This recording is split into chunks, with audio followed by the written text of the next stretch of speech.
Why, hello, and welcome to issue 684 of Geek in the City Radio. I'm one of your hosts. Not all computers were on mute. I'm one of your hosts. Dickhead, I think it was me. I'm Aaron Duran. I'm Benarita. Glad it wasn't me. And I know it wasn't me, Cable Hashitani. How's it going, everybody? Yeah. Yep. Cool. Tight. Yep. It's been a week. Mm-hmm. Yep. But we're coming to you live tonight from the Guardian Games studio. That's right. Hopefully with much better audio. I have kicked that mic in its ass. I don't use it anymore because I hate it. Bye, bitch. Mm-hmm. I don't know the way I needed to insult the mic, but Because it's a little bitch. It doesn't do proper audio. That's fine. I mean that's true. Like it did not do its job properly. No. Which, as we were discussing off air, is the required.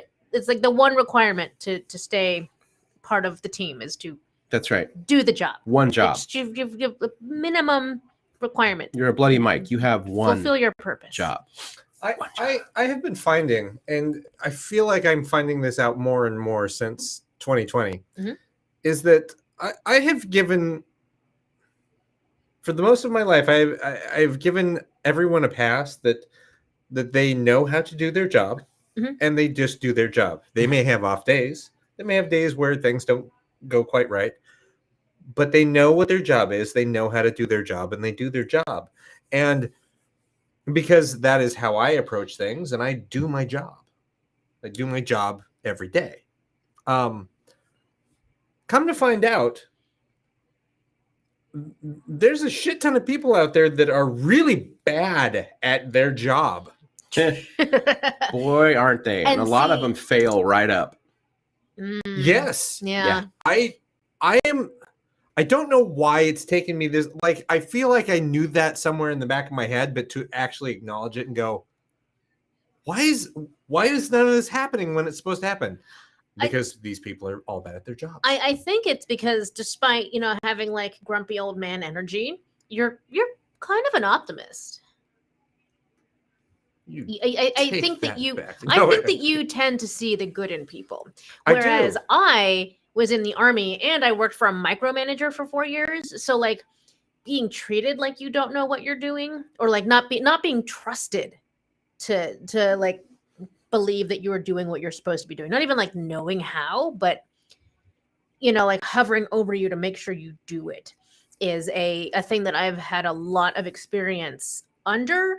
And naturally, it has trickled down into my own management. And I've caught myself going like, I do not need to be on top of this person. This is, they know what they're doing. It is hard to trust people. I do acknowledge that. But yeah. I think it's more of a control thing than like a not trusting the other person. I'm just like, oh, no, I need to do it. It's my responsibility. Like, well, no, that's the point of having a team. Yeah. You're responsible for the team. Yep. And then they do the thing. Yes. And I don't know where I land in the two of like. I think that you have had plenty of experience where you have found that you do a job. You're like, oh, this makes sense. I'm going to do the job in this particular way, and this is how things get done. Yeah. It may not be what I think I'm supposed to do, or what others think I'm supposed to do, but this makes sense to me, and I do it. And then you look over, and not only have they not done the thing, they don't even have a template of how to do the thing in the first place. And so they just didn't do the thing, and they copy your work and go, oh, cool, thanks for doing that. And they say, there you go. We did that for you. It's like, no. Yeah, that happens a lot. I did all of the work, and then you took credit for it. Yeah, we worked on it. No. Yes, that happens a lot. Yeah. There are so many things I want to say, and I can't. I know. I just can't. I'm sorry to open this particular can of worms. I just got to, we've been having problems with our building management because it's like they book time to fix a thing. It's like, great, that's inconvenient, but we will set aside that time for that day for you to come and do that work. And then they cancel the day of, maybe 15 minutes before, maybe, if they cancel at all. they go, oh yeah, the thing didn't show up, so we can't install it today. It's like, why did you schedule time to install a thing you did not have in your possession? What is wrong with you? Well, I mean, if they receive an ETA from the manufacturer or distributor or whatever, that's one thing.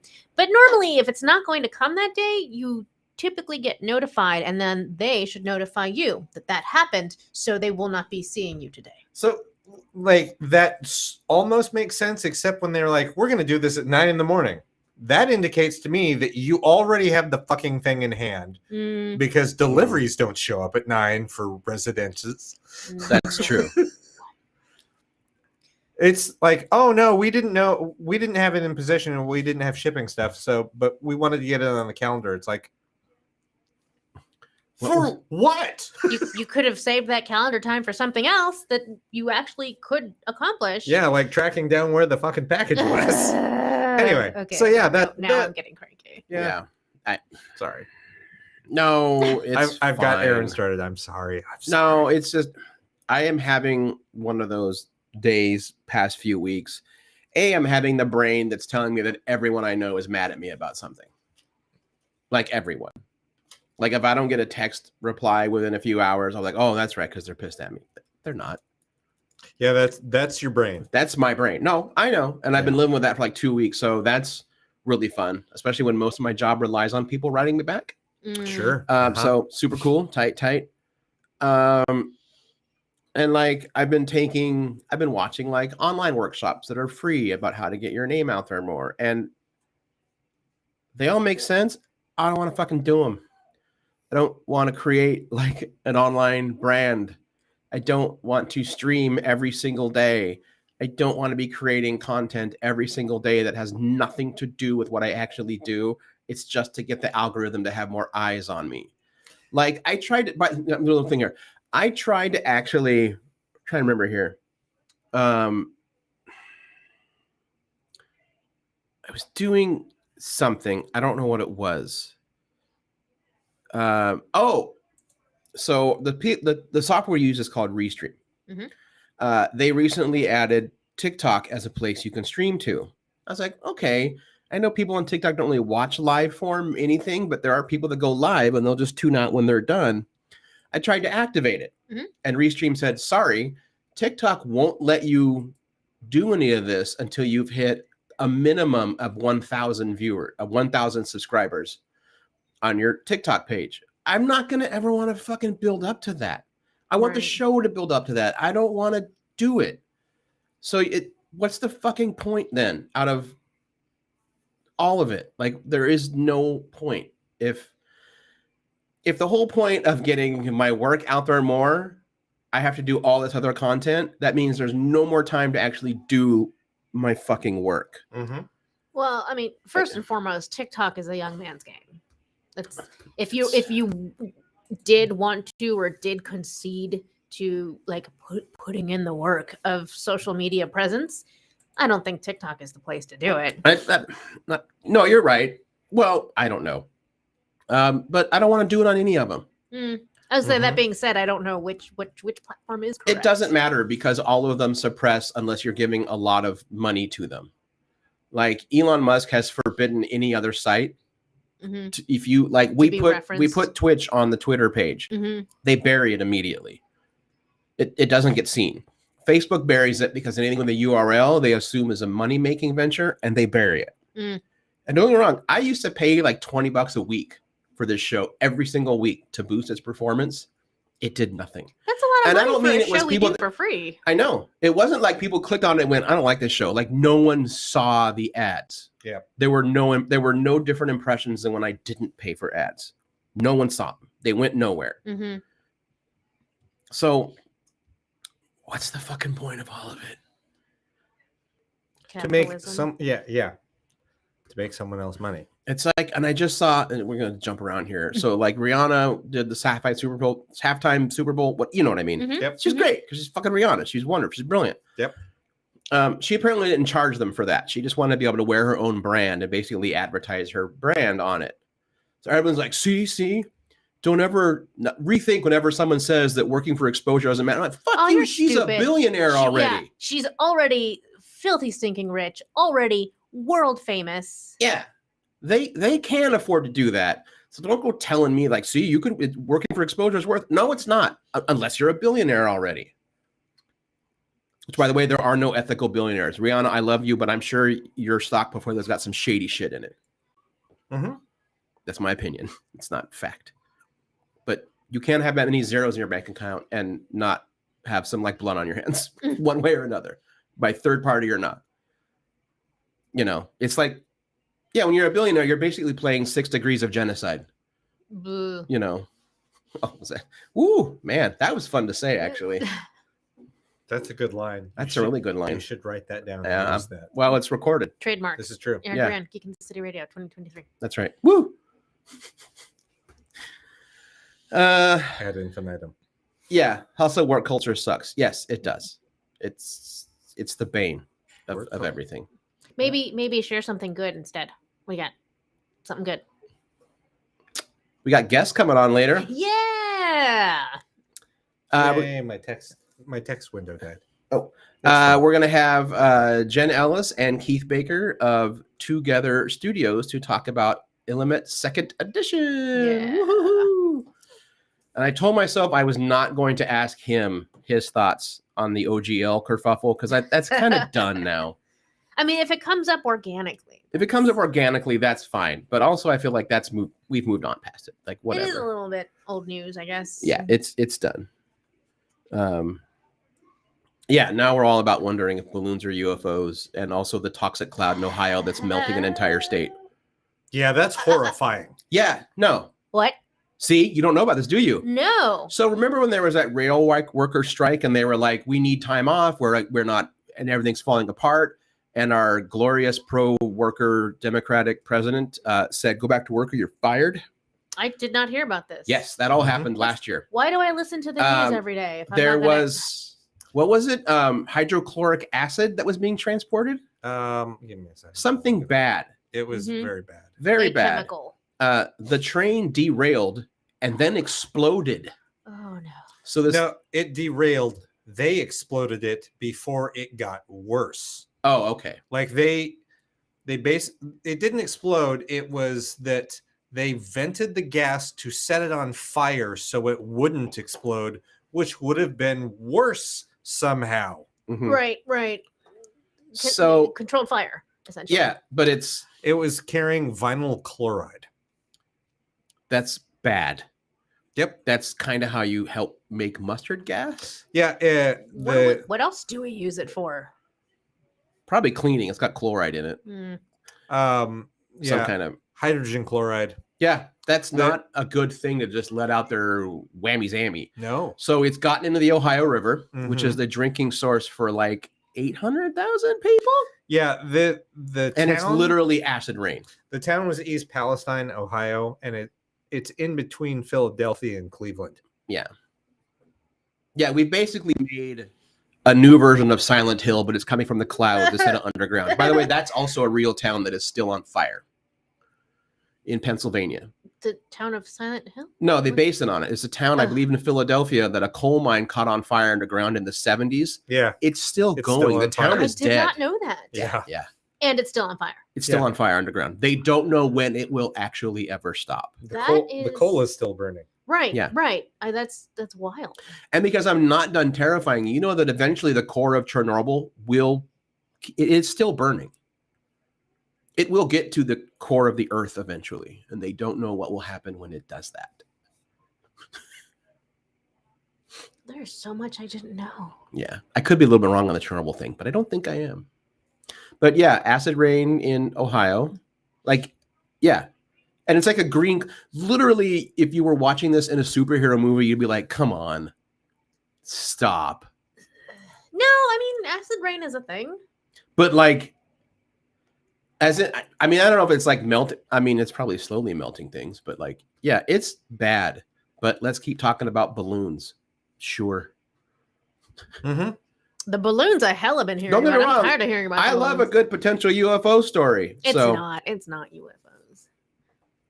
Apparently we were just, I don't know, looking for the wrong things. The government was looking for apparently the wrong it's things. not even probably a spy balloon now. So the government finally admitted that what likely is happening, because everyone thinks the air is like clear shit. It's not. There's shit up there all the time. There's shit up there all the time. Apparently, like NORAD finally admitted is when the last year or so, they've upped the sensitivity of all their radar. So it's catching everything. Yep. Yeah. They did some recalibration, and now lately they blew something up the other day. Didn't even bother to find out what it was first. Like, we're literally like, shoot first, ask questions later. Ask questions. Look, we got all these stealth fighters laying around. We got to do sky. something with them. Or we could just stop having them. We could fucking just commie. stop having them. How about we just park them and use them for housing? They're not great housing. These are all very un-American things to have. But we could take them. We could take it apart for materials. Are they better housing than, say, I don't know, the sidewalk?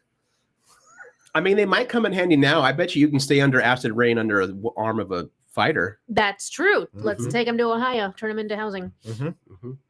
Boom. Solving the world's problems. There you go. One acid rain and at a time. It would actually matter if Elon Musk and the Android boy that runs Meta didn't suppress our show. I'm not saying this is a conspiracy thing. It's just suppressed because they don't, heaven forbid.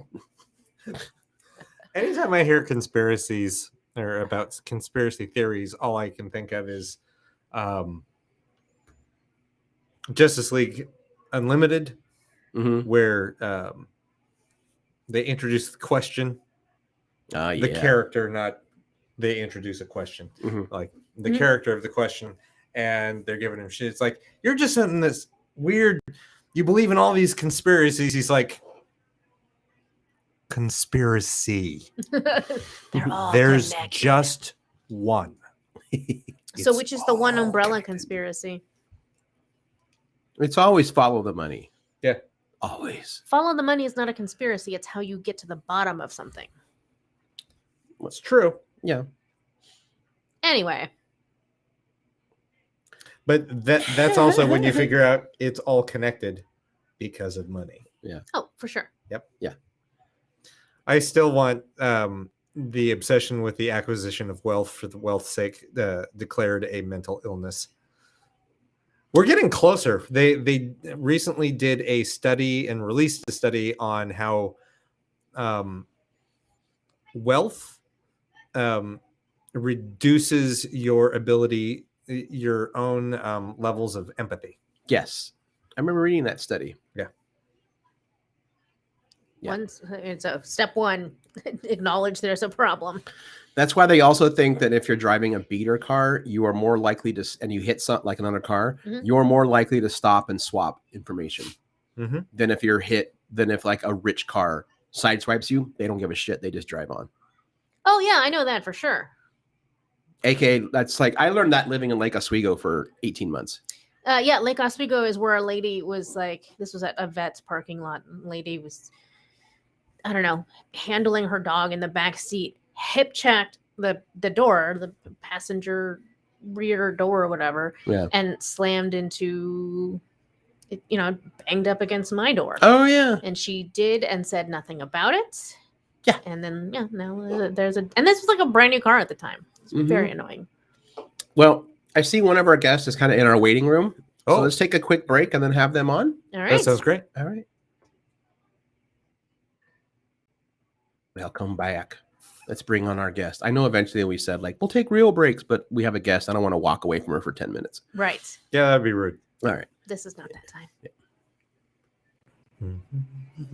Yeah. Here's the awkward part, because they never know when they're on because the system does a bad job of letting them know. I was just really interested in being there and witnessing the moment when your Succession podcast started, developing. Actually, can you hear us? I've never known this. Can you hear us when you're in that waiting area? Yeah, it's awesome. It's like, I'm on mute. I'm just enjoying the podcast. And it's great because sometimes you don't know like when you're like what vibe you've just walked into in a conversation. Someone's just like, come on in, and you're like, so that's really useful information. That's really, we had no idea before. that if you were in the waiting area, you could actually hear us. So that's kind of cool to know. So I'm glad we didn't say anything bad about them. I'm glad we've never said that would've been anything really bad about nice. anybody that we've ever had as a guest. Like we usually talk, like we will. It's like we're under our breath. It's like, oh my, I can't believe we're talking to this person tonight because they're so cool and they did this. It's like, so that's actually pretty nice. yeah, It's nice to know. Yeah. Keith is joining. I know I'm like way early. I was just oh, that's okay. About being late. That's fair. We get it.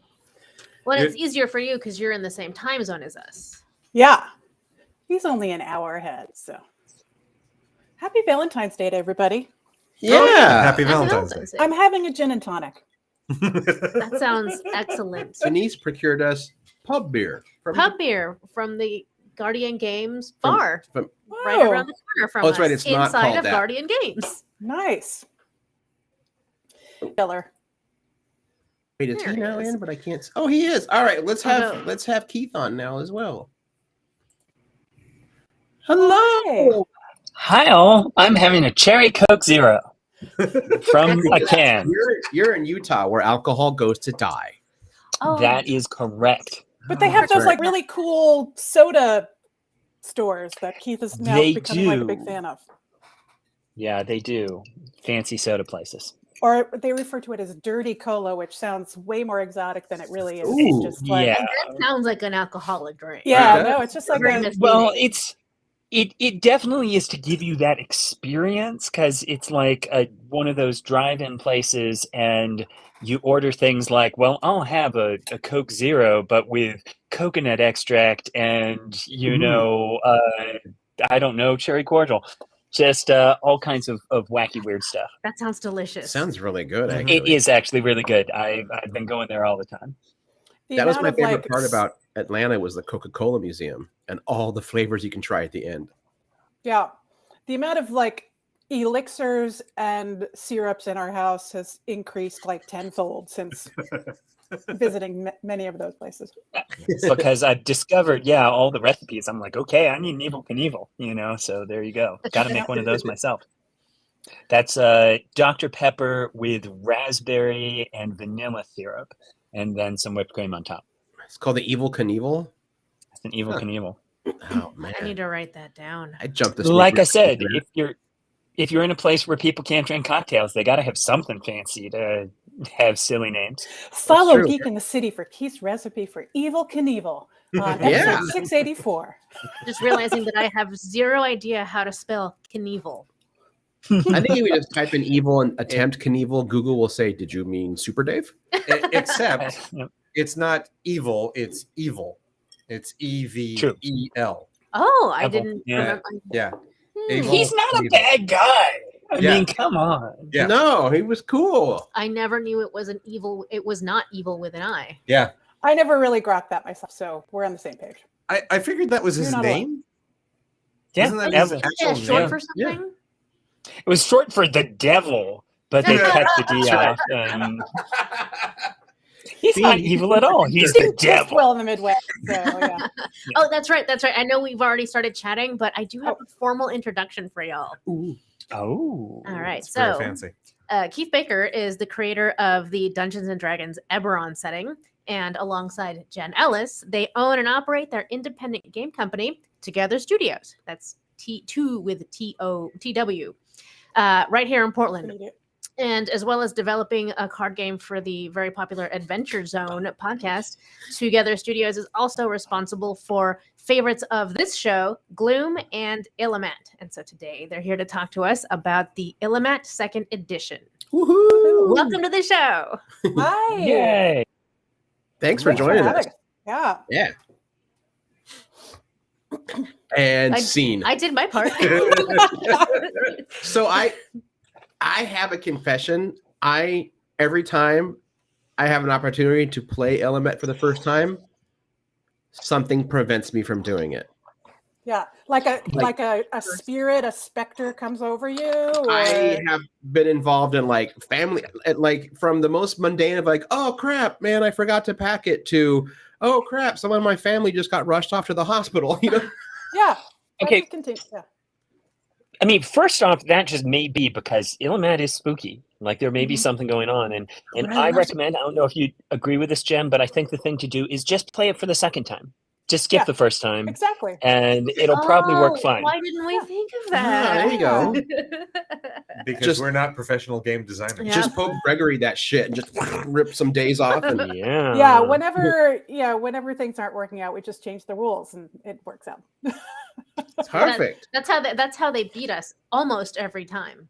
Yeah, there was that one time. Keith is just like popping up cards. We don't know what they're for. That's what Cable's doing. Yeah. He's like a really manual PowerPoint. It's like I'm just showing off this cool new expansion that we have. Yes. Yeah. So do we want to jump right into it, or let's get everybody up to speed what Illimat is. So hate leaving anybody out. So tell us a story, Jennifer Ellis. So Illimat is a classic card game that kind of feels like something you found in your grandfather's attic. Kind of like feels a little mysterious. It's got a classic style, but it has a lot of dynamic elements to make it a very modern card game. In the game, it's a set collection trick-taking game. You're collecting cards out of 4 quadrants that are on a cloth board. And the center of the game is a box called the Illimat, which is the season of each of those fields or quadrants, changing what you can, different types of play as you go. So it's kind of dynamic. It's definitely a strategy game, but then there's also kind of a mystical element to it. As you clear a field, you reveal luminary cards. These are the cards that Keith and Cable were kind of showing. And each one of those cards, which are illustrated by amazing illustrator Ellis, have a special effect in play and change some of the core rules of the game, allow for opportunities, etc. So it has this kind of mystical cribbage element to it. It plays in 10 to 15 minutes per round, 2 to 3 rounds to finish up the game. It's a great 2-player game. It's great for 4 players, and wonderful for folks who like a little strategy but may not be into hardcore tabletop games. It's also great filler, and it's also been inspired an actual play podcast RPG. So we made the game with the band The Decemberists, which Geek in the City in Portland. I mean, if you like anything literary, you might know of Carson Ellis, of course, illustrator, and Colin Malloy and the rest of the band. And it has a lot of that folktale feel to it that's inspired by one of their albums. Nice. Hey. I got nothing to add to that pro description. I'll just reinforce the point that the play of the game is very sort of classic and feels like an old game, but that the combination of the turning Illimat, changing the seasons and what you can do, and the luminaries add this dynamic, accelerate the replayability and make it feel like something new. So that's where you get that combination of old and familiar with but a twist. And there may be 300 years of lore and history behind it of secret societies who've played it, but you'd have to actually play the game to really kind of open that door. I know Denise and Cable have played it a lot, but I think you're right. I'll move on to number 2 because I've been cursed. So yeah, really, I just have to say one of the things coming out in this new time is a new expansion, and I do love the little the lore that Colin has shared with us. If I could read a story. So Colin is Colin Malloy, lead singer of the Decemberists, also New York Times bestselling author of Keith Baker titles. I'm halfway through. Wildwood, yes. So and many other things. I forget his latest novel, but Wildwood is certainly one of the big ones. Yeah.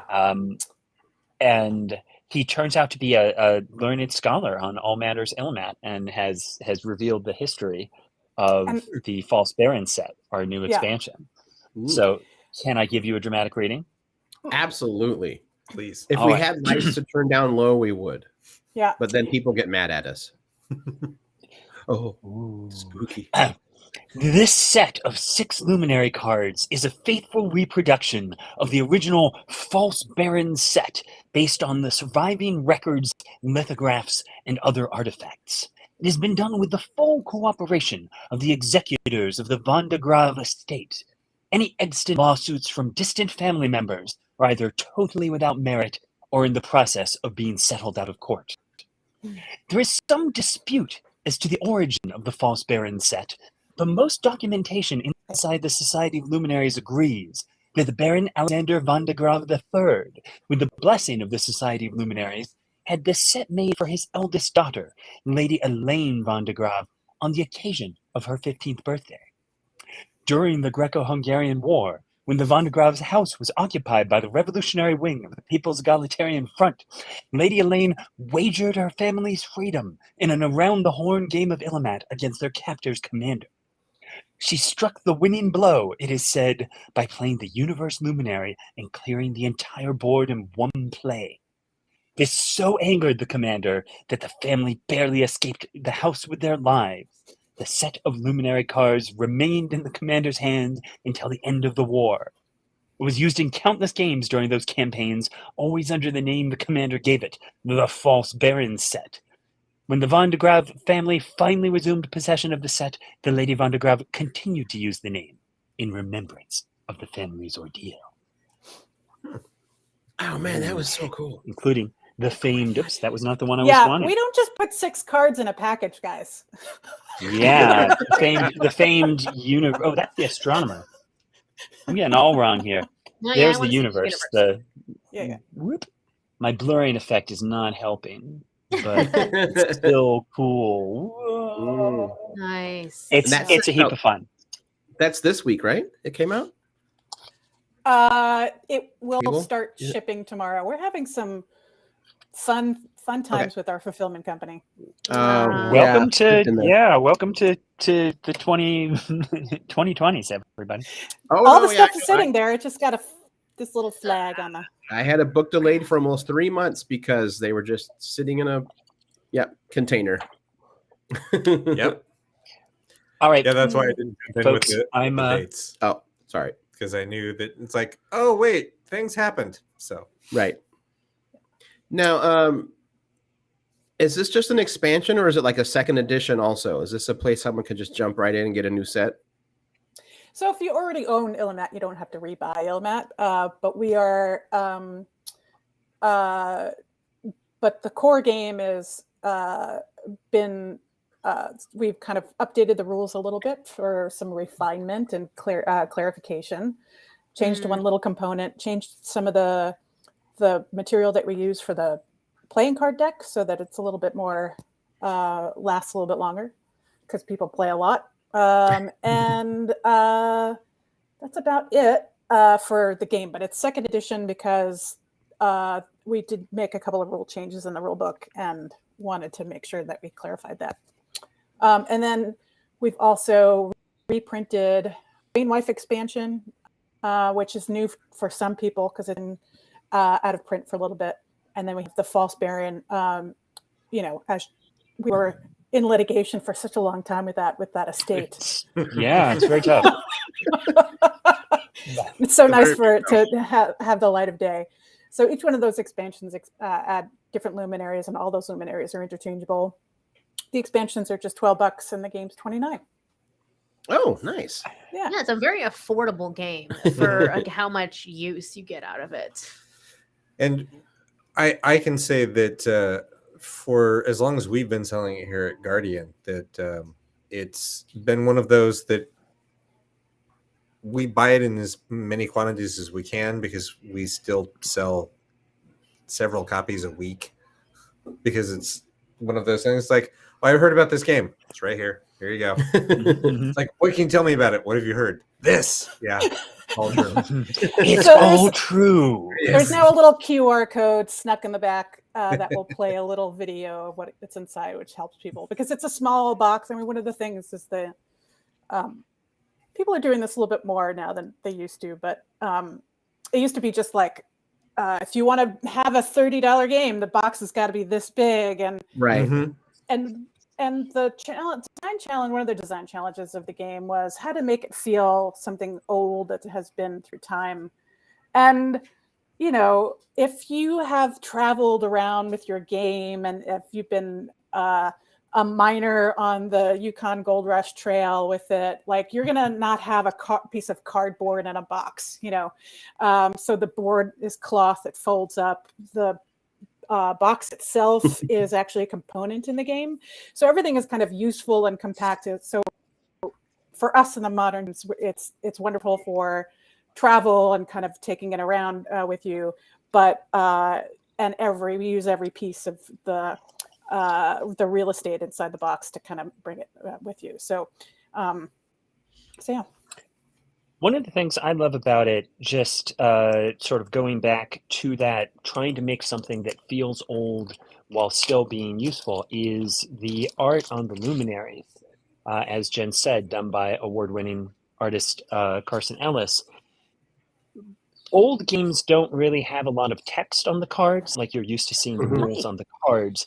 But with the luminary, what we've done is the art includes essentially a clue as to what the card does. So you're not going to figure it out on your own, but once you've played the game, if you know, it helps remember. So for example, the river, you put out 6 cards in the field instead of 3. You know, the children place 3 cards underneath it. And, you know, as you can see, they have 3 cards and you get them. And the changeling lets you exchange a card for a card. And so I just love that these look like these beautiful, you know, tarot cards just on their own, but they have this meaning actually built into them if you know what you're looking for. And that kind of goes with that secret society vibe. Yeah, I definitely I love a lot of games that rely more on symbolism than text. They're just more fun to play. And you're right, they do add that air of like, this is something that's been around a long time. And you're just now rediscovering something that's been played for centuries in quiet rooms under like torchlight and stuff. So or in City Hall in Portland.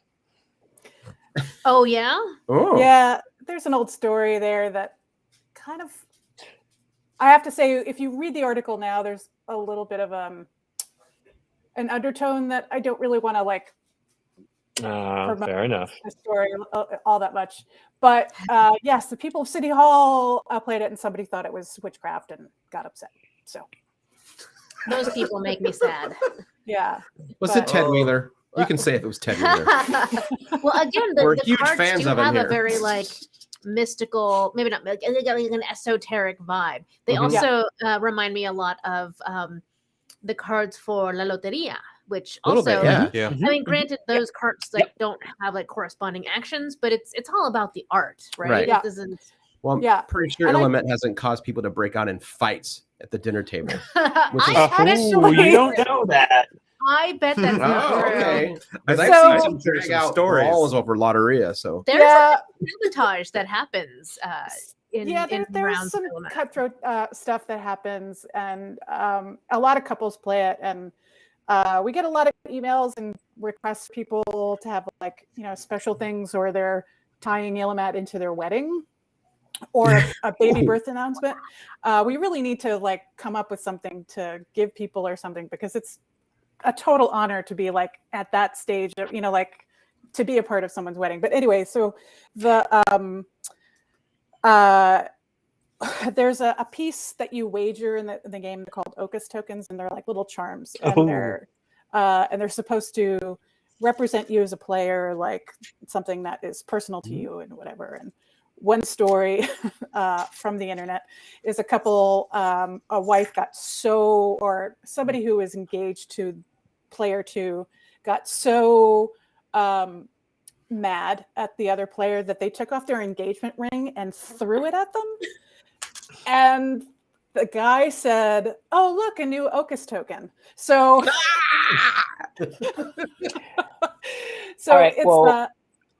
and each one of those, and so we'll encourage people to find their own personal Ocus that they kind of play in the game, and it's part of the Society of Luminaries who've been playing the game for hundreds of years. So, and then as part of this new rollout of a second edition, we actually partnered with this amazing family hand mint organization. They're based and they do all of like the actual coins that come from like Game of Thrones and Name of the Wind and are amazing artisans.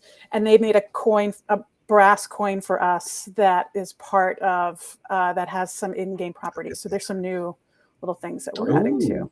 Cool. Yeah. So so that's all. And this is part of the expansion or the second edition? That's just its own thing. So it's a really cool. I don't know if I have one. I've got one right here, Jen. I've been showing it off. I know, but package. Oh, package, yeah. Oh, so it's a separate item. Mm-hmm. Yeah, it is a separate item. It's kind of like when you can go to like. Go ahead. It's called the Syzygy coin, and of course, a Syzygy is when 3 planets are in alignment. So, of course, you are part of the gravitational Syzygy here, and then there's the moon and the sun. And so this little thing opens up, and then inside is the coin. And then there's a historical, of course, origin of what the coin is, and then there's a specific rule for this coin. Can you give us a dramatic reading, Jennifer? You know, I'm not very good with chewing up the scenery as much as you are, but and plus, you know, it's a fun little story, but it's essentially it's related to Benjamin Franklin, so that's the okay. thing. But I think that you should come to our event at Guardian Games for the launch party and find out more. And when is that happening? Yeah, we have that scheduled for March 5th. Yes. So thank you for knowing that date. And then for people who are out of town or cannot make it to this event, I do see that the Syzygy coin is available for pre-order on your website.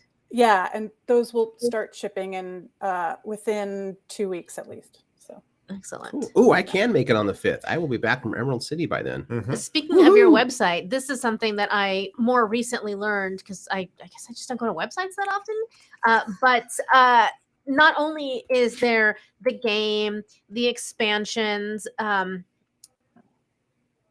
replacement items, but also there's all sorts of like little swag so that you could sort of announce quietly, like surreptitiously to the world that you are, aware of the Illimat. Part of the secret society that part, plays Illimat.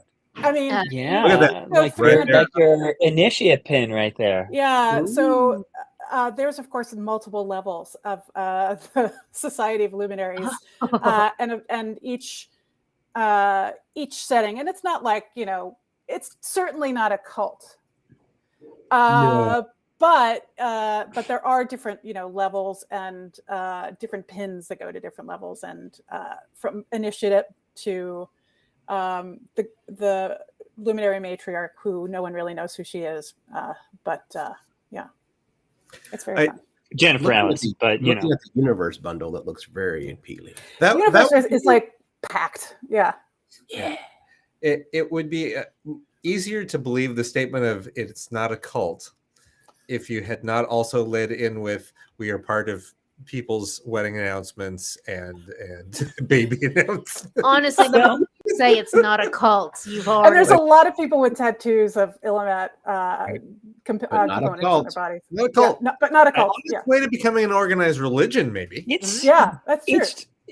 It's really very simple. You've got a card. The union is something people can use to celebrate their marriage. The newborn is a luminary you can use to celebrate the birth of your child. And the children is a card you can use to celebrate when the widower... No? Okay, never mind. So there's a luminary card for every stage of life. Yes. Exactly. Yes. So here's the thing. I have been a fan of Keith Baker games for longer than I've worked at Guardian. Oh yeah, me too. I mean, I've been a fan of Jennifer Ellis games but so one of my favorite things about the games that you put out is the storytelling component that comes along with, and at first glance, this looks like this is not a storytelling game. It's a trick-taking game. There's still a story. There's a rich, deep story, and it can go you can get as deep into this as you want to go. And I love that. I love that about the work that you produce.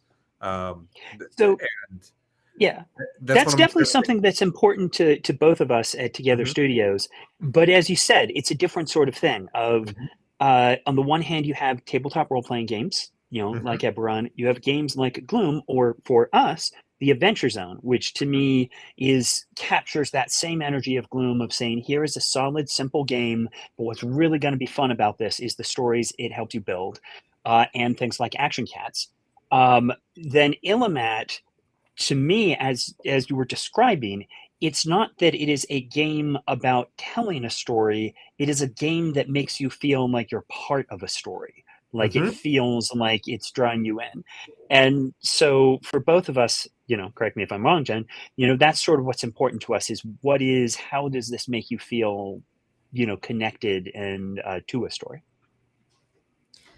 How does the victory book play into that? Speaking of lore. Well, if you're so it's inspired by a couple different things. I like the idea of, games are a thing that are part of the story of people together. So the kind of the meta story. And so Keith and I had a little tiny notebook that when we would play cribbage, we would wager for things, and they would be like the Joan of Arc statue on 39th,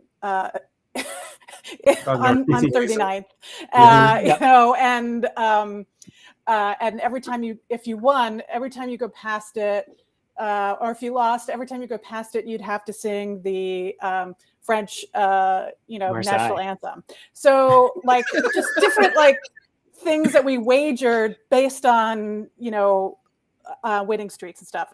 Or like someone had to make choices about dinner. Like, so they weren't all high stakes, like the Joni on the Pony. And so there's that. And then there's things like the McMinimans Cosmic Tripster book,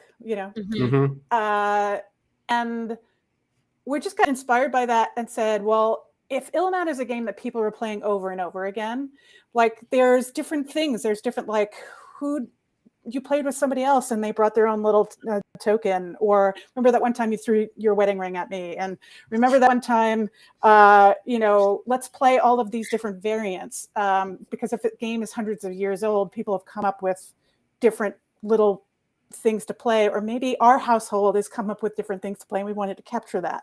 Or that whole like epic Thanksgiving tournament that we had where grandma totally cleaned our clocks. So the victory book has different rules variants in it, and it has kind of like little like things that kind of are inspiring people to like to write down and kind of capture. So yeah. What's the coolest place you've played? What's your coolest OCUS? Yeah. People have us sign their victory books a lot, which is kind of fun. Like, so it's just kind of like it's a fun social thing, and it becomes a little journal of your play experience. And again, it's like you being part of the story. Here's this little like notes on the different stories you've created from playing. In terms of new rules, in addition to variants, it also includes the rules for team play and for solitaire, which you can also find at our website online for solitaire. Cool. But if you want to have it there with the game, I really love the solitaire version. It is hard, but it definitely builds up your skills for playing the actual game. Yeah. So. That sounds. And it's a little hard to see, but I have a dog's leg right here. Oh, yep, there it is. A little sausage. I have since March of 2020, I have become a big fan of and proponent for games that are either single player or have a single player variant, because it's not just so that it's like, if you don't have anything to play with, you can sit down and play the game yourself, but it's also the way to go. If you want to make it easier on the people that you play games with, here's something like this game has a 1-player variant, so you can sit down and have a better understanding of how the game works, which makes it easier for you to explain to other people. Like, explaining how to play games to other people is a skill within itself that not all game players have. Or game designers. Yeah. Or game designers. Yeah. Not true of both of you. Both of you have taught me how to play games, and I really try to emulate the way that you teach people how to play games. Yay. I'm not great at it, but I, I've had good teachers, so thank you. That'll be $5. Done. Where's my wallet? You take Venmo. I mean, that is how this all started. I have to say, is at some point when we were in Portland, I got an email from Chris Funk saying, my daughter and I love Gloom. Would you trade some Gloom lessons for Decemberist tickets? And at the time, I had no idea who he was. And I just thought it was just a cool Portlandy thing. Like some guy had an extra set of Decemberist tickets and was like, I'll trade you for a Gloom lesson. How sweet. And then looked him up and was like, oh, okay, I see. That's why you have Decemberist tickets. And then we met them, made a game. Here you go. Bob's your uncle. Yeah, that is definitely a very Portland way to meet people in the South. Yeah, for sure. I have a question for everybody else. Can I do that, or do you have like a list? Yeah, do it. Okay. Cable, you mentioned like single player and March 2020, and one of the things that Keith and I talk about a lot, like all the time, is we talk about storytelling. We were just talking about this to someone else. There's a lot of different elements to storytelling and designing a game that encourages people to tell stories and what kind of stories, etc. But one of the things that we also talk about is how are people coming to a table, let's call it a table, to make a story with other people? And what are they kind of bringing that is like, they're worried about rules, they need dice, they don't need dice, they want to be on their phone, they don't want to be with people. Like there's so many different elements of it. And so I think my question to you is people who talk about media and all things geek and who I feel like are like kind of keyed into it, like how do you perceive other people being like approaching storytelling right now?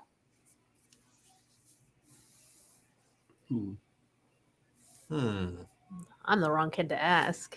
Well, it doesn't have to be a storytelling game. It could just be, how are people telling a story about themselves on social media? How are people like, I don't know.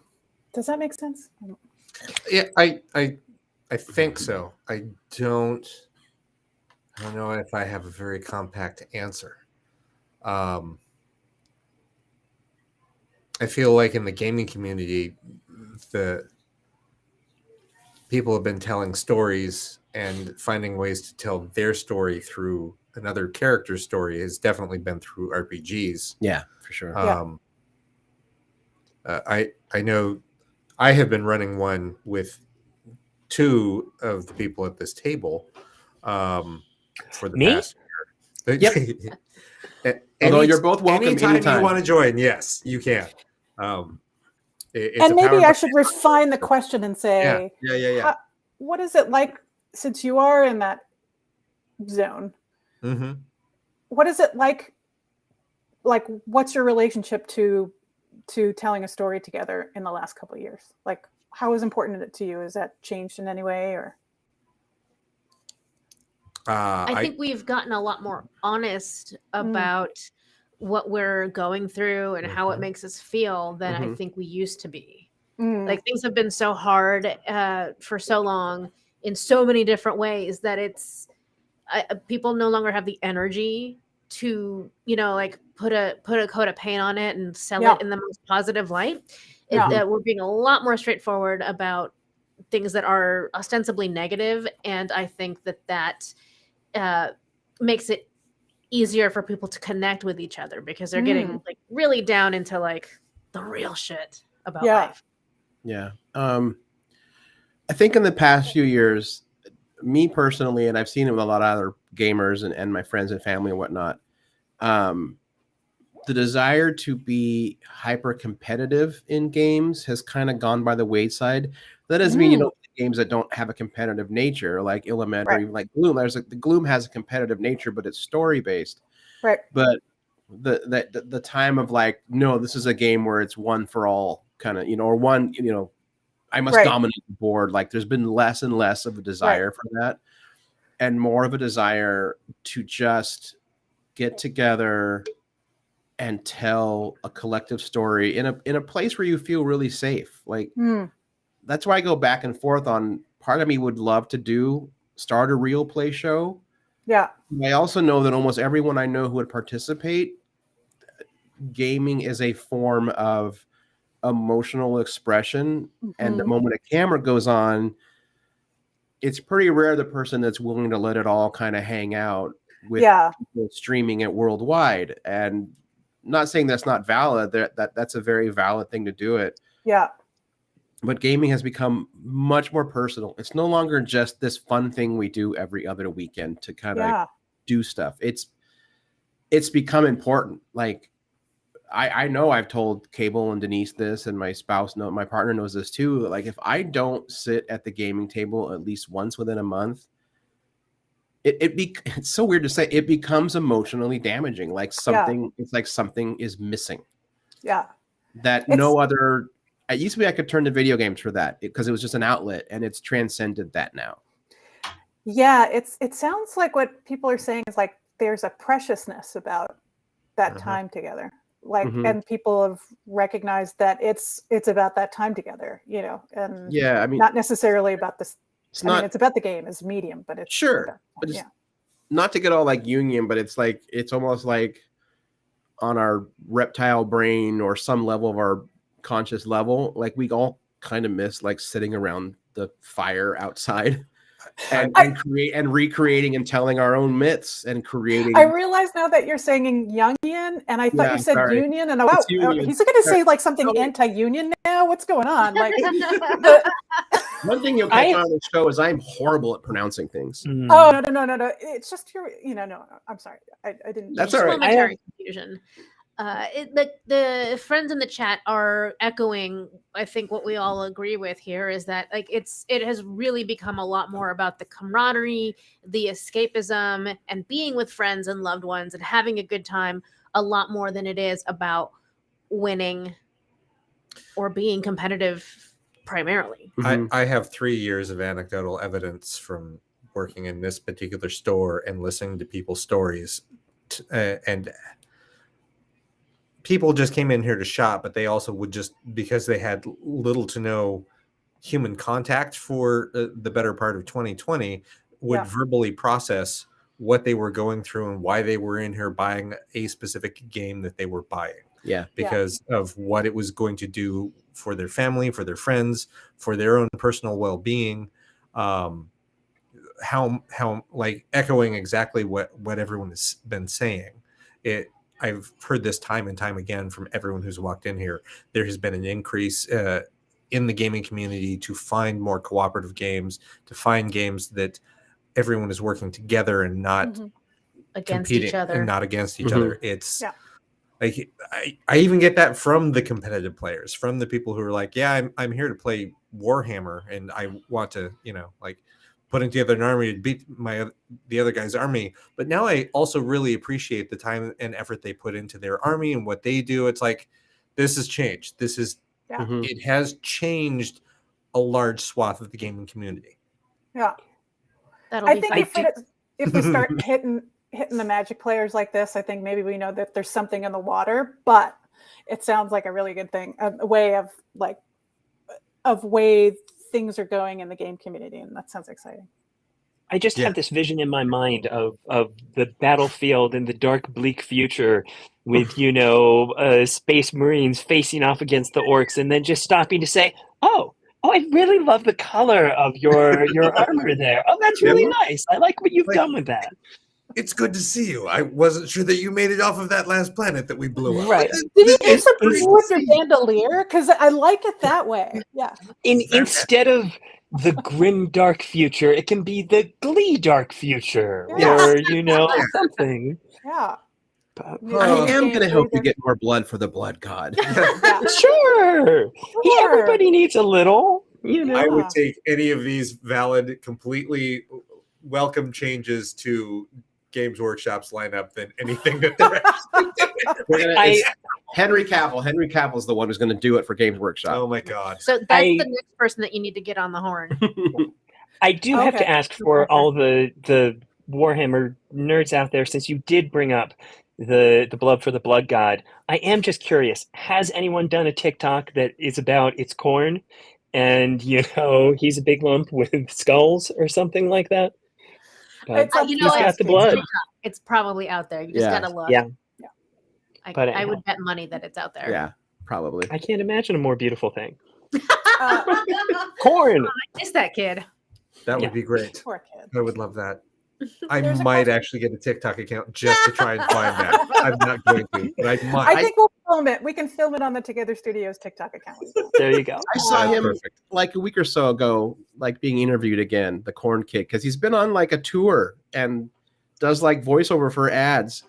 And the interview was hilarious because he's like, well, ever since I came out of retirement. This kid is the coolest. Oh my gosh. I love him. What a cutie. Dog. There's a good question here about outside of your own wonderful games. Thank you. Do you have an upcoming game or two you are excited about? Keith? Well, I mean, it's sort of my, game in that I am working on a video game right now called Wayfinder, and that is just going into closed beta. But you can sign up and try and get in. So Wayfinder. I'm trying to think. There are certainly games that have come up that I'm like, ooh, I can't wait to give that a try. How about you, Jen? So I just started working at a game store for 4 hours a week because there are so many games, and I don't. Well, first of all, I really wanted to, like Keith and I always tell people this before we go to a convention, is that, we work pretty much just the two of us, and our dog and cats, and which is great, but it can be very isolating. And one of the things that I have had in the last year is really wanting to connect more with my physical community. And so we have a very local neighborhood game store called Pedaltown Games. And former employee of if I can former say that, GM.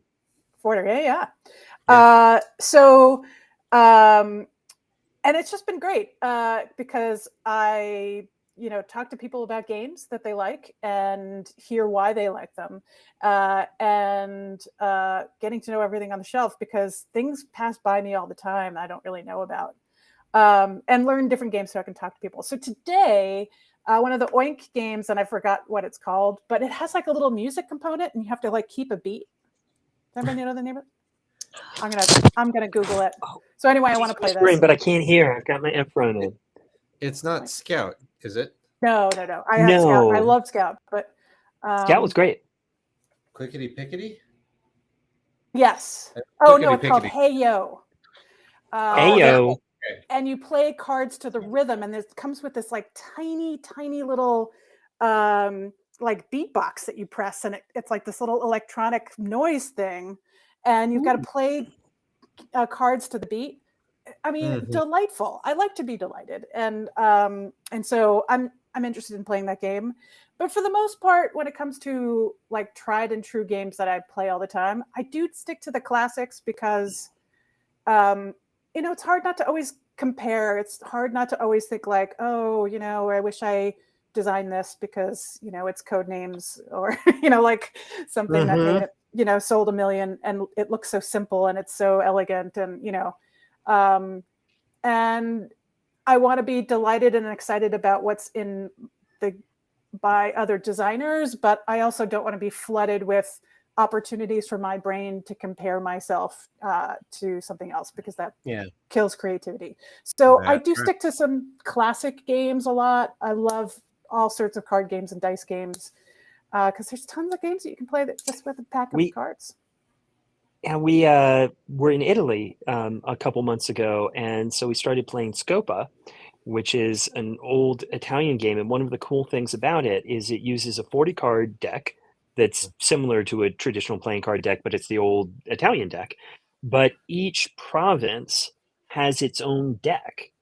And from like it's hundreds of years ago. From hundreds of years ago. This is the illustration they always use for this card in the area of Rome for the last hundreds of years. But in the northern area, it's a different illustration. And and so it's like, and you go to the local tobacconist and they'll sell it to you for $6. And this is and you can only get it. So of course our stupid collector brain is like, we have to go to all these regions of Italy just to get their pack of cards. Which I'm sure nobody travels Italy like that, but here we are. But until now, I think that's an excellent idea. Yeah, I would do that for sure. And they'll illustrate, if you like Illimat's illustrations and kind of like that 2 to 3 color kind of offset. Venice deck favorite for me. Yeah.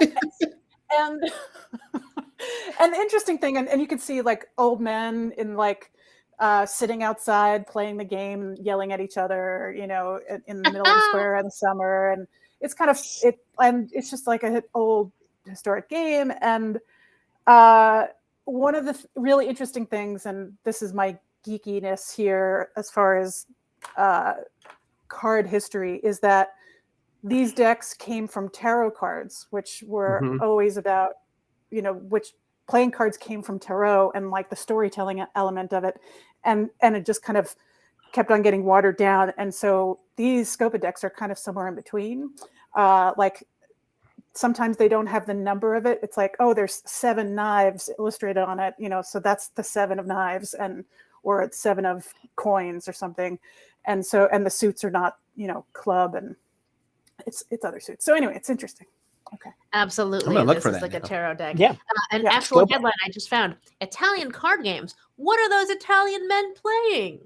So, there you go. Yeah. Number 5 will surprise you. Number 5 will surprise you. It's either bocce ball or Scopa. It's true. Well, you throw the bocce ball at the guy who cheats at Scopa. That's right. Yeah. Yes. That tracks. Wow. Okay. Well, now I need to put this on my list of things I need to do, is go to Italy and collect some Scopa decks. Oh, that sounds easy. Yeah. No big deal. It's like my partner's on a quest to get every cultural version of Mahjong. Oh, wow. Every culture has a different version of Mahjong. Like there's even the American Mahjong, American poker Mahjong. There's like 3 different Japanese styles. So yeah, that's one of her goals, is to get different Mahjong sets and see the different rule variants. And which anniversary is going to be the anniversary where you get them one of those tables that have like mix all the tiles for you? Oh my God. Oh, that. If I can. She's been looking at those things for years. Oh, I know. So have I. I've seen one work in person. They're mind-boggling how they work. Yeah. Hopefully soon. I would love to do that. Maybe if my book gets adapted, that'll be one of the things I'll like spend money on. Not a car. I'll buy her the Mahjong table. Yeah. I mean, it transports you to a new place. Knowing your partner is key. Yeah. Yeah. I suspect that you'll find the one that will also have the optional cover that will turn it into a regular table, and then you can take that off. So play the Mahjong. Yeah. Where all of the high-end gamer tables, like we need an adaptive insert for a Mahjong thing. That's what we need. Get on it, whoever. Woodworker, somebody. Yeah, right. Wormwood. I've been shying away from using like GM screens because I've realized all I really use them for is to flub rolls to protect the players. But man, some of those Wormwood ones, I'm like, I don't think I'd ever use it, but I want it with all the attachments, all of them. you know, and just cosplay as the DM. I'll just walk around with it. Just kind of. I mean, there's something about a built for purpose thing, you know. It's just so satisfying. Yeah. I don't know why this popped in my head. You might have the answers to this because I think you mentioned tarot cards. Has anyone tried to make like a modern game using tarot cards? I've seen like references to old games, but I haven't seen really anything new. Storytelling based games with tarot size cards for sure, and I'm sure Cable you see quite a bit of it kind of coming on the market right now. I know that there are at least 2 RPGs that are on the shelves right now that are you play using a tarot deck. Yeah. I got one of them for you for a Christmas present one year, I think. That feels correct. Yeah. I'm going to sound like an ungrateful gift receiver, but I'm just like, I'm trying to process this information. Oh, right it's now. fine. It's fine. It was years ago. Yeah. Looney Labs has a game called Zarkana that's one of their Pyramid, I think it's in Pyramid Arcade, though I'm not 100% sure, that combines pyramids with, you make a board out of tarot cards. And it's a sort of territory control game, but you're playing them from your hand, and you're using them to create the board of the game. And, you know, it's not, again, one of the biggest, most dramatic products out there, but I enjoy it. What's that game, Keith? It's a very old game that has these little letter wooden blocks. Letter blocks, like anagrams or anagrams. Yeah. Don't you use a tarot deck? No. No, it's called anagrams. Yeah. I don't know if there's tarot involved with anagrams. Maybe. Oh yeah, you can play it. There's an anagram game with. Oh yeah. That's cool. Oh yeah. Interesting. Yeah, I think there's also a card game called Loka, Loka, that is old world tarot deck, but the card game that it was originally used for. Oh, okay. So. Nice. Yeah, I might be wrong about the anagrams tarot thinking. Even though I was like so hotly excited about it and was like pish posh, of course it's that. I googled it and I was like, I don't think it was. I love tarot cards, and there was a Kickstarter we backed probably 2 years ago now, but it's a tarot deck that uses the classic bicycle style illustrations of the royalty, but does interpretations in that style of the major arcana. So basically you can add it to any sort of, you know, bicycle deck, and it sort of fits in with those. And it's just kind of a funny, a neat approach. Oh, that's really cool to look for something like that. Yeah, I've seen people that try to integrate them into like character and world building for a tabletop role playing game, and I've just been fascinated about not giving up total control when you're making something, but the kind of, again, like the community storytelling of you're all using the same deck kind of thing. Yeah. I've heard of potters who will draw a card, and then their pottery piece will be inspired by the card that they drew. Ooh, oh, that's cool. Also, fashion designers and like various kinds of artists, but those feel a little bit more not obvious, but I don't know, like a logical follow through. Sure. The pottery one always kind of threw me as like, well, that's not a direction I would have thought of, even as a potter. Was that what's interesting about? Sorry, through you. Go ahead. It is retroactively. This might maybe like 12 or 13 years. I don't think I'll ever get to do this, so I'm happy to share it. There was a time that I was really, I wasn't perturbed, but it irritated me that there was like you had all of these beings in D&D going to an inn at the start of their adventure, and no one has really thought about the amounts and varied amounts of types of glassware needed to support the different types of hands and sizes that people need. And a Warforged walks up to a bar, and it's not going to get the same as a dwarf as far as what's going to work for him. So I had this I have this whole sketch notebook of well, this is what this person needs, and so this is going to have it, and I was going to make it all. And of course, these are the types of things that stay in sketchbooks for a reason. I mean, but there's just so many places you could go with it. A centaur walks into a bar. He was feeling a little hoarse. I mean, I don't know. Oh. Well, on that note, canceled. I love how D&D and role-playing games in general inspire these lines of thought that get into the minutia of these worlds that other people have created, that as creators of worlds, and Aaron knows as creative worlds that you didn't think of when you were creating that world. Someone else did, and they're like, that's really cool. Thank you for playing in that corner of my universe. I love this. It's the unintended collaboration that we all end up having, especially from game playing, where there is this collaboration that happens between players and designers and artists, and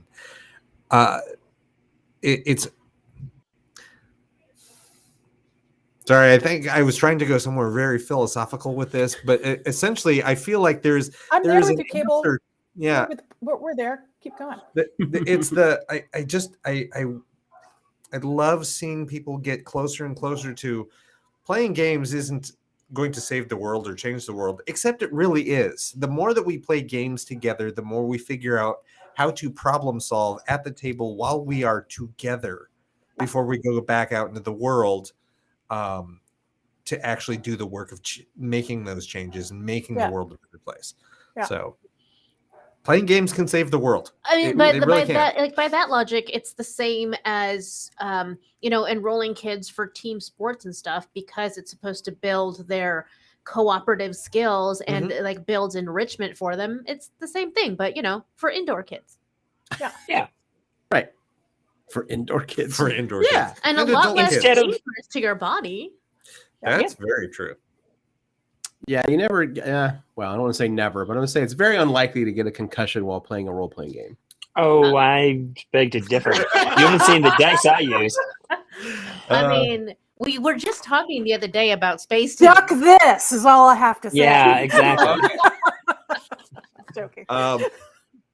So we've talked a lot about Illimat this evening. I know that the two of you are always making stuff. What else do you have coming down that you can talk about or are willing to talk about right now? Cool. Yeah. Cute little game called Cool. It's coming out in April, first week of April. And this we worked with Mackenzie Schubert, who is the illustrator who did Secret Hitler and Inhuman Conditions, and is also local to Portland, our neighbor. And that was just really fun. And again, it's like another, this is actually kind of goes along the lines of that little thing of, hey, we're here to physically together. What happens, that little chemistry thing. I was inspired because when we sometimes would, a lot of times when we would teach Illimat, people would look at their hand and just kind of go cool, and then like another person who might not even know the person who is cross would say cool, and like as a little echo, and then there would be like this knowing look, and it's usually they know the game, the show it was from or something like that. But it kind of inspired me of how people use words that have different derivative, or derivative of a different meaning and mean something else. So I love affirmative slang words. And I use the word slang because it originally meant one thing and is now another. And so it's just like a little fun slap game, and with changing rules of affirmative words. So like sickening and cool and tight and Wicked and Slay. So it's just a fun little game of shouting things. And one of the things I like about it is that I can explain it, and I'm not sure if I'm explaining it very well. But what happens is that when you're all together and you're all yelling these words, these like words like, yeah, slay, cool, cool, cool. It has this like, what the hell are we all doing? This is so weird. Everyone but it's fun. 30 is rolling their eyes at us. Yeah, exactly. Mm-hmm. So it's just a fun little game, and it was just fun to do the illustrations and to do something that just was easy and approachable. And then we've got a couple of other things in the hopper that we can't talk about, but that we're excited about. We're always talking about storytelling games. We are. Of course, we've got the Adventure Zone, and we put out an expansion for the Adventure Zone at the end of last year, which I love that game. It's kind of like Gloom to another level, and just except instead of wanting to die, you all want to succeed together. I gotta tell you that one of my professional blunders, and I kick myself to this day, is not getting that event scheduled with you when you were putting that out. Like, I was juggling too many balls at that time, and I'm like, I need to get back to them. I don't know anything about this though, but like I do want to do something, and things just fell through, which is disappointing. And then last year I listened to the entirety of the Adventure Zone, and I went, now I'm really kicking myself. Man, I'm mad. I am so mad at myself, because once I introduced myself to the McElroys and their show, I'm like, now I get it. Oh, my. Yeah. And the humor of the game opens that, getting it to everybody. This kind of like strangeness, but this like kind of sentimentalness that is kind of lovely about that show. You're making those types of stories even if you don't know that property, because of just the elements that we kind of put together for it. And it's DMless, and I love the idea of like people just kind of walking up to a table and making stories together. I do think that it actually kind of brings up, I think, one of the things like post-pandemic world that I think about is not worrying too much if a game that we made just came out. Like the Adventure Zone is a really great experience. Like, I know that like it's not the fresh hot thing that's out there because it came out when no one could get together, which was really great timing on our behalf of releasing a game. I don't recommend it. I mean, we thought it was a good idea at the time. We're like, but December 2020, this is gonna knock everybody's socks off. And it's so sometimes you feel like, is this cursed? And then you're like, no, it's out in the world. Like, people really enjoy it. Nobody and we could still do an event. I would still do an event for a game that came out, in 2021. It's still great. You don't have to twist my arm. Yeah, and people still love the Adventure Zone, so let's do it. Somewhere, the buyer of our store is now squealing in glee, and she doesn't know why, but I get to tell her tomorrow. Right, guarantees. Yeah. Keith and I used to run all of the game programming on the Joko cruise, which is a full boat charter ship, so thousands of geeks on a ship in the Caribbean. We brought in a games library of like over 800 different titles. I don't know if you know this, but on cruise ships, the dining room tables are bolted to the floor so they don't tip. So like, on the transfer day when you're getting on, we'd have like a whole crew coming in of unbolting tables so that we could open up the space and have a library in the dining room. And we had an old-fashioned like library card system for checking them out, and it was really fun. Nice. And everywhere you looked all the time, people were playing games, and we did amazing events. We did a D&D event for game for 500 people. It was like 80 tables. It was amazing. Wow. Plus all this, I think we did about 15 hours of structured programming every day. So we had a whist party. I mean, come on. In full period costume. Like, wow. Like the Bennetts were there in spirit. Mr. Darcy at 10,000 a year. Anyway, so we love putting on events, and we don't do that just because anymore, but it's just because it takes a lot of Sorry about the train. Oh, that's okay. Train. And does the train mean oh, we're almost out of time? The train sound is a 9 o'clock hour. Well, it's funny. I did give the signal of we should get close to wrapping it up soon. We are coming up on time, but by all means, finish your last thought. Yeah, please. Anyway, and part of it is the same reason why I moonlight for a couple hours a week at board game, because I love. And it's so important for me as a game designer and for us to kind of bring back to the table, how do people choose a game? What do they come in and say they want? What are they playing? A lot of people come in and say, here's the tip, designers. A lot of people come in and say, I play Ticket to Ride or Catan. What do you have next? Or I play Wingspan. What do you have next? And so are you going to make the next thing after that, and why, and who's it for? So those things are really great. And it's just fun to see people play games, and even games that aren't yours. So so I'm very happy to do any events and run those for Guardian or anyone else. And I just have to say, I'm really excited to reveal our next game, Ticket to Catan. Ticket to Catan, yeah. Building a railroad. You're on eagles. You're on birds, and drop little. Yeah, exactly. It's like Wingspan, Catan. It's basically Prince money. Mm-hmm. Yeah. Yep. Exactly. Yeah. Where should people go to follow along and be aware of any updates that come up, such as Ticket to Catan and events where you will live demo this game? Well, you can follow us at Twogether Studios, TWOGETHERS, and at Instagram, Twitter until it dies, and Facebook. Although we just put the Instagram stuff on there.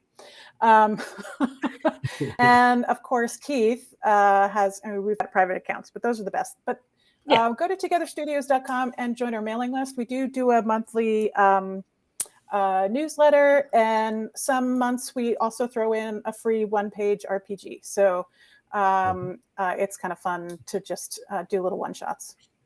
I have one last. You can make it just like a elevator pitch answer, but how do you feel about having a newsletter? Oh, you jerk. Is it helpful? Is it helpful to your business? Do you enjoy doing it? Is it do you have an ROI? I get anxious writing it, so it's probably the number one thing that I do that is the most anxiety producing.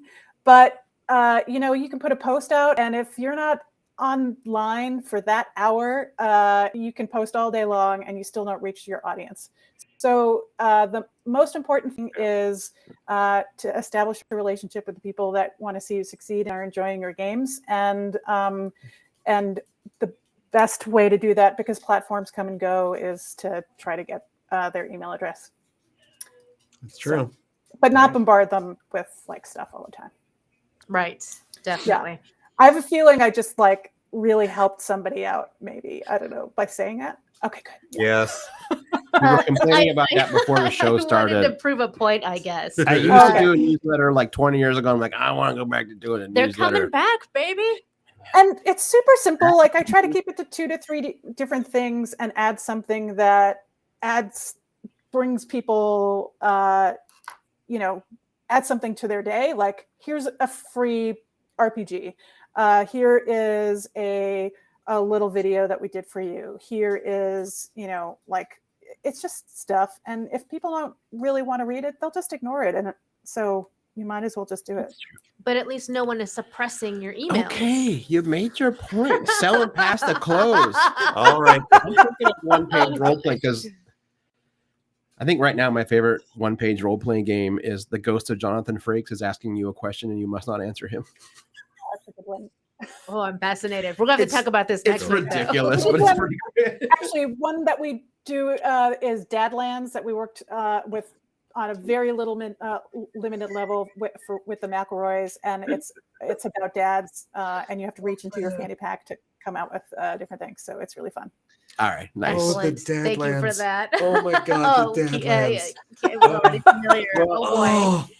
Oh, Well, Keith and Jen, thank you so much for joining us once again. And we're super excited to play Illimat next week. Yay! yeah, we are going to play Illimat on the show. Yeah, next live week. next Oh, week. fun. Oh, okay. Oh, we got to bring you a preview then of the Yeah. newest. Get you Oh, some okay. false bearing. All right. I know that If is we can. one of Cable's points of pride is still to anyone who he gives the opportunity to tell it to when he's pitching Gloom. He's like, I beat Keith Baker at Gloom live on my show. Now's when I finally reveal. Oh, no, okay. It's Yeah. true. That- So, that see, is why how I aren't you see inviting us to play Illimat? Yeah, it's the story he tells to your benefit, ultimately. Okay. Yeah. Fair enough. I tell that story and they're like, great, I buy the game. Yep, So- fair enough. All Hey, right. thanks for having Yeah, us. thank you Really appreciate it. Yeah, it's always a great time. I'm sure we'll have you on again with all kinds of new games coming out, or just Yep. for Yeah, fun. we're ready. We're Yeah. ready when you are. Excellent. All right. Especially if we all Hey, have good some to see you, dirty honey. colas. Oh, yeah. Hi, Jennifer Ellis. Hi. Welcome from Utah. Yeah. My charming Garrett. All right. Have a good night, everyone. You Good too. night. Thanks. Good night. Bye. That awkward little pause. That was awesome. Yeah, they're so much fun, Mm-hmm. For sure. as are their games. They are. Dadlands. You're gonna have to tell us about Dadlands after the show. 'cause Oh my God. Clearly, Okay. that's hilarious. Well, maybe we'll get you it's to a run thing. that daddy RPG that I Oh got you yeah, all the those hot years ago. dads. Hot dads. Yeah, I know. I really should do that. I have performance anxiety about it. Bex knows. Bex is in the know. Mm. Bex is always in the know. Yeah. because she's Oh, I such a know. cool person. Well, we should wrap up the show. We should. We're should. we're over time, but No, I we're think doing pretty good, I but think it yeah. was worth it. I think that was a fun conversation. Yeah. Yeah, We'll be back next week. We'll be playing Illimat live here on the show. Yeah. Till then, bye, everybody. Oh, and on the off chance you've listened to the show and you live in the Pacific Northwest and you're going to Dark Arts in Astoria, Denise and I will be there. So say hi. Yeah. Also, I have an extra ticket if you know somebody who could not get in and is a cool person and has a place to stay. Yeah. I have a ticket that I have not been able to give away. Because no one can get a place to stay. I Yeah, that's know. the trick. That's But the trick. somewhere out there is somebody who is like, oh, I have someone I could stay with if I had a ticket. Well. Send that person my way. All right. Well, with that, I'm Aaron Duran. I'm Beanarita. And I'm Cable Hashitani. Talk to y'all next week. Bye.